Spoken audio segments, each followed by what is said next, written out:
ਦੋਸਤੋ ਮੋਦੀ ਤੇ ਦਲਜੀਤ ਦੇ ਵਿਚਕਾਰ ਜੋ ਗੱਲਬਾਤ ਹੋਈ ਹੈ ਉਸ ਦੀਆਂ ਸਾਰੀਆਂ ਗੱਲਾਂ ਬਾਤਾਂ ਦੀ ਵੀਡੀਓ ਇਹ ਤੁਹਾਡੇ ਲਈ ਲੈ ਕੇ ਆਏ ਆ। ਪੂਰੀ ਵੀਡੀਓ ਜ਼ਰੂਰ ਦੇਖਿਓ।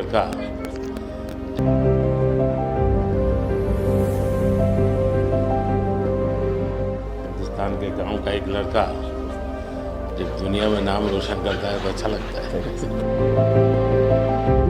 और आप तो नसीब वाले हो जी, आपके परिवार ने आपका नाम दिलजीत रखा तो आप जीतते ही जाते हो लोगों को। हम पढ़ते थे, मतलब ये लिखा हुआ सब जगह और खुद कि मेरा भारत महान। लेकिन मेरा भारत महान मैंने इस टूर में एक्चुअल जाना सर, जब मैं भारत घूमा ना जी पूरा, तो मेरे को पता चला ये क्यों कहते हैं मेरा भारत महान। सचमुच में भारत की विशालता एक अपना शक्ति है जी। ये बेनिफिट जनसंख्या इसलिए मिलता है ऐसा नहीं है, हम लोग एक वाइब्रेंट सोसाइटी है। आपकी जर्नी से भी सर हम जब देखते हैं तो मतलब आपने कितना अपनी इकाइयों में हिमाचल चले जाना और सब कुछ छोड़ देना और फिर भगवान का इतना आशीर्वाद हो जाना, ये बहुत बहुत मतलब ये भगवान की मर्जी ही है। तो उसके बिना क्या होता है? हमारे देश में हर इंसान पौधे में भी परमात्मा देखता है। 100% मतलब हम वेस्टेज नहीं करते हैं। हाँ, थ्रो अवे कल्चर वाले लोग नहीं है। रिसाइकल रीयूज अभी दुनिया में नाम आया है, हमारे तो ब्लड में है। हाँ जी। दुनिया को इसका पता नहीं है।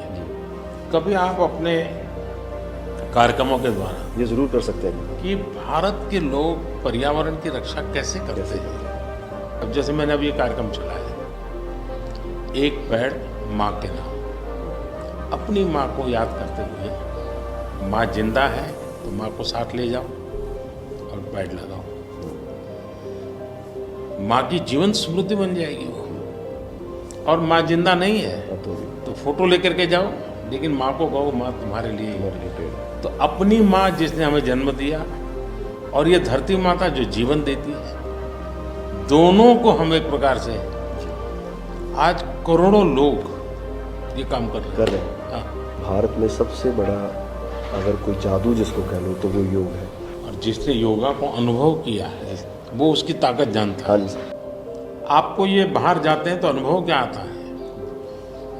संगीत के इतने बड़े समारोह में जाते हैं तो बाकी लोगों की भाषा, उनकी स्टाइल, नए इमोशंस होते हैं। जी जी सर, मेरे को लगता है सर जैसा उन्होंने बना दिया एक कोचेला को एक फेस्टिवल या और भी फेस्टिवल्स बड़े होते हैं,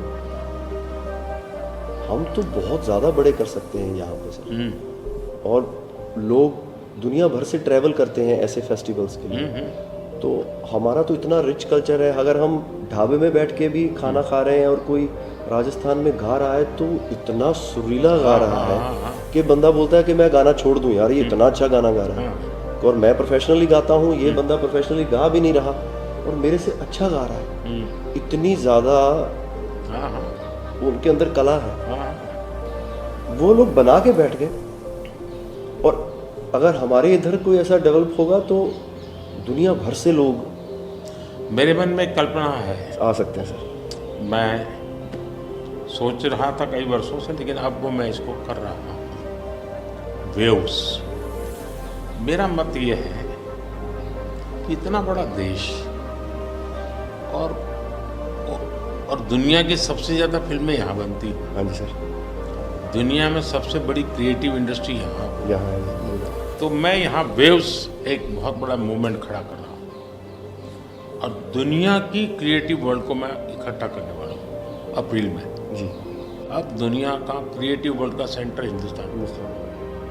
मैं एक बार जर्मनी की चांसलर मर्कल, तो हम मिले तो उसने मुझे संगीत का विषय निकाला। तो मैंने उसको कहा मेरे देश में सूर्योदय के पहले संगीत हो ये अलग है और सूर्योदय के बाद अलग, उसका टाइम अलग है। हाँ जी।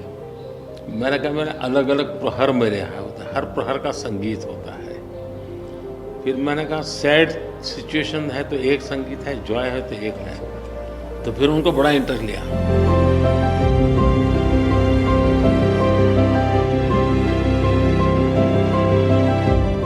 मैं सचमुच में साहबजादों का जो बलिदान है, जी सर।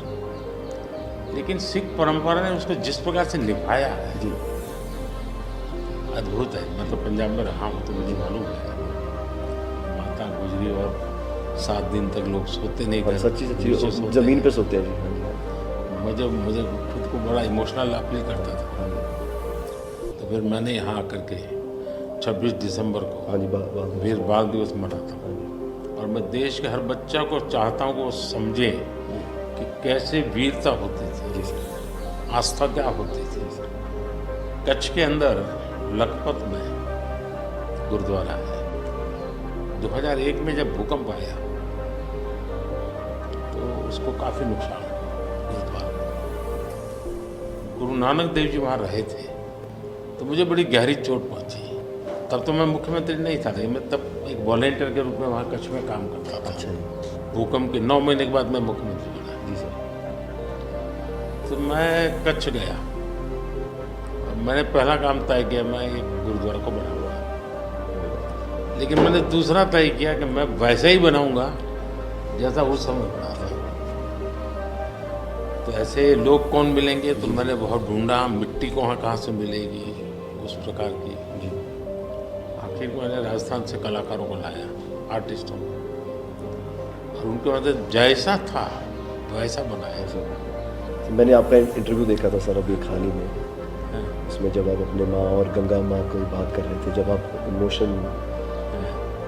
इमोशनल हो गए सर, वो मुझे बहुत टच किया। मतलब वो एक हमारे लिए आप प्रधानमंत्री एक बहुत बड़ा पद है, तो हम शायद एक जो उसके पीछे एक माँ और बेटा और इंसान है, वो कई बार वो निकल जाता है, भूल जाता है, क्योंकि एक औहदा बहुत बड़ा है। लेकिन वो जब आप अपने माँ को लेके और गंगा मैया को लेके, वो जो आपका वो दिल भरा, वो टच होता था। पता चलता है कि ये एक्चुअली ये दिल से बात निकली है, तभी दिल तक गई। सर ये हमने इंडिया की तरफ से ये पहला सबसे बिगेस्ट टूर हुआ है कि हमने जितने देशों में शोज़ किए, पहली बार स्टेडियम शोज़ किए सर हमने। ये इस साल जैसे टूर कल्चर हमारे कम था, हमारे अहमदाबाद में कहाँ किया हमने? गिफ्ट सिटी में। हाँ जी हाँ जी अच्छा। हाँ जी हाँ जी सर। वो गिफ्ट सिटी भी एक मेरा बड़ा ड्रीम प्रोजेक्ट। हाँ जी सर, हमने सबने हमको बताया सर, हमसे जलेबी फाफड़ा भी खाया और सबने बताया।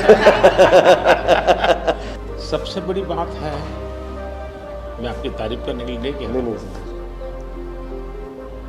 इस शोहरत को पहचाना। और मैं आपके व्यवहार से देखता हूँ, लोगों से सुनता हूँ कभी कभी, तो मुझे लगता है कि आपके माता पिता के संस्कार का हो या गुरु की कृपा का हो, आपने सारी चीज़ों को पचाया है, उछल नहीं पड़े।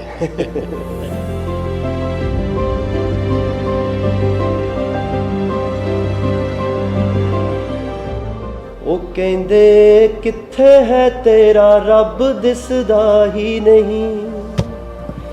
ਮੈਂ ਕਿਹਾ ਅੱਖਾਂ ਬੰਦ ਕਰ, ਧਿਆਨ ਧਰ ਮਹਿਸੂਸ ਕਰ।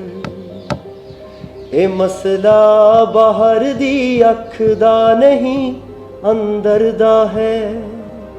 ਮੈਂ ਕਿਹਾ ਅੱਖਾਂ ਬੰਦ ਕਰ, ਧਿਆਨ ਧਰ ਮਹਿਸੂਸ ਕਰ।